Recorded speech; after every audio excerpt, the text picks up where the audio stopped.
Rasulullah sallallahu alaihi wasallam wa sarufa karam wa majda wa azam kalimatul haqqin aliyah nahya wa aliyah nabut wa aliyah nabansin sallallahu ta'ala minal aminin amin amin amin la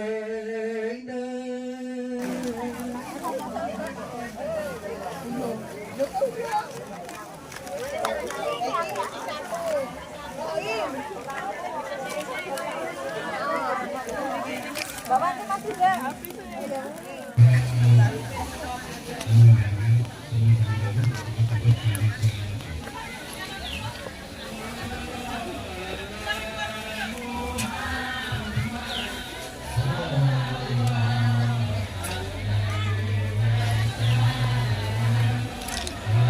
Assalamualaikum warahmatullahi wabarakatuh.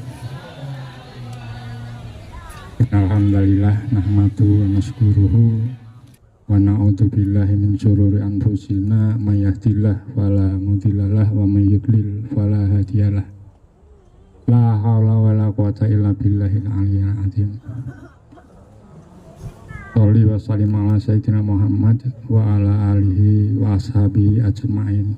Amma ba'du.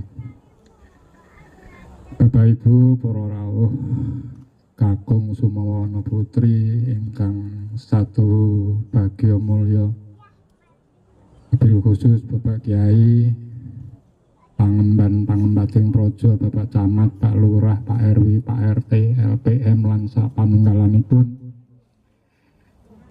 Ugi ingkang utami para sesepuh, bini sepuh, Ibu Nyai, Bapak Kiai ingkang satuhu minangka panglajeng mujahadah jihadipun para pendahulu wonten mriki makam Kiai Tuk Songo.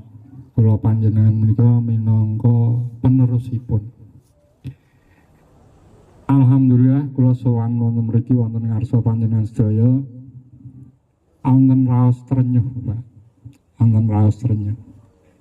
Amargi menapa ingkang sepisan kula minangka ingkang nggadhahi amanah jejibahan minangka aparat pemerintah nggadhahi tugas tanggung jawab membawa masyarakat menuju masyarakat yang baik, yang hasanah. Dados menawi kegiatan grebeg guli wonten rangkaian saking dinten menika ugi dugi manggih dinten Senin. Menika mboten namung tontonan.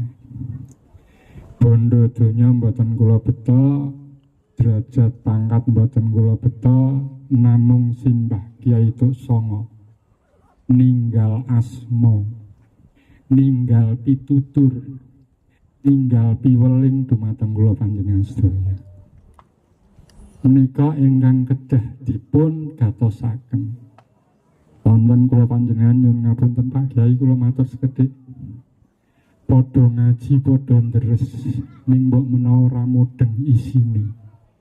Njur ora bisa nglakoni apa sing diwelingke. Kamila wonten mriki kula lajeng kemutan ngendikanipun Rangga Warsita ing Serat Jongko Jayabaya. Jamane jaman edan. Wong edan nek ora edan ra keduman. Kula ming kepengin kula panjenengan mugi-mugi ora dadi wong edan. Amargi menapa beja-bejane wong sing eling lan waspada. Mula kula panjenengan nglampahi gesang wonten ing donya.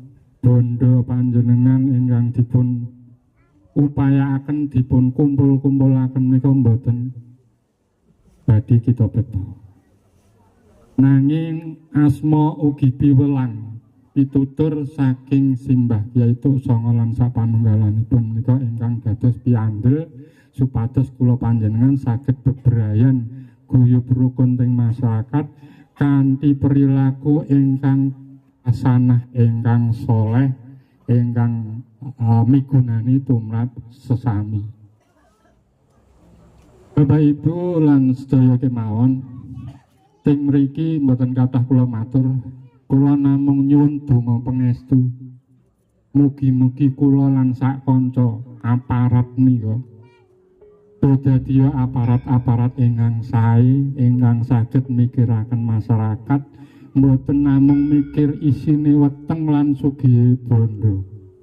Namung mikir ati-ati sing saged ayem lan tentrem.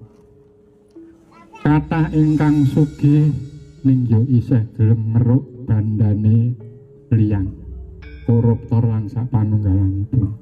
Ning semono uga hasil sithik kok ana rasa syukure njuk wis kecukupan. Kula kepengin kula panjenengan niku gesang niku namung butuh namung cukup Bapak Ibu. Mboten sah pokean, mboten sah kuarek. Ning cukup warek ngoten kemawon. Ngaten nggih Bapak Ibu. Sekedhik nika ingkang kula aturaken kathah ingkang dipun tilar panjenenganipun para leluhur lan teng mriki ing wulan-wulan kantun niki kula nembe merangkai istilah basa Jawa napa ya campur-campur. Nah, merangkai niki mugi-mugi budaya menika wonten sisi pendidikan karakter ugi wonten sisi bangun kesejahteraan.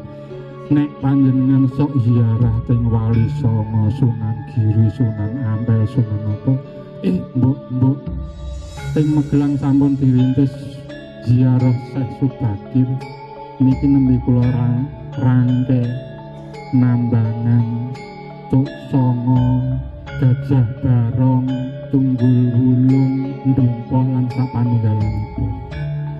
Mugi-mugi pitutur-pitutur para mujahid-mujahid menika saged dipun lajengaken kula panjenengan sedaya.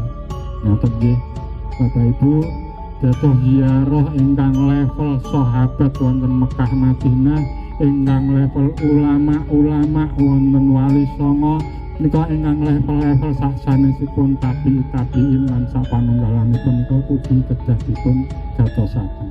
Wong kula panjenengan nggih ziarah wonten tiyang sepuhipun kula panjenengan, nalika ziarah mesti sing diitung dieling-eling kan ora bondo tinggalan. Namung mbok menawi dongane panjenengan lan donga pangestune para leluhur dumateng kula panjenengan sedaya. Mekaten ingkang kula aturaken wonten sedaya kalepatan kekirangan Teladuk Sasap Susur kula nyuwun pangapunten ingkang kathah lan agung panuwun wekdal saha panjenengan kula kunjuraken dumateng panjenengan sedaya. Kula pungkasi wassalamualaikum warahmatullahi wabarakatuh. Waalaikumsalam warahmatullahi wabarakatuh. Matur nuwun dumateng Bapak Sekaliyan ingkang sampun paring pangandikan ingkang kathah inggih babagan falsafah gesang kagem kita sedaya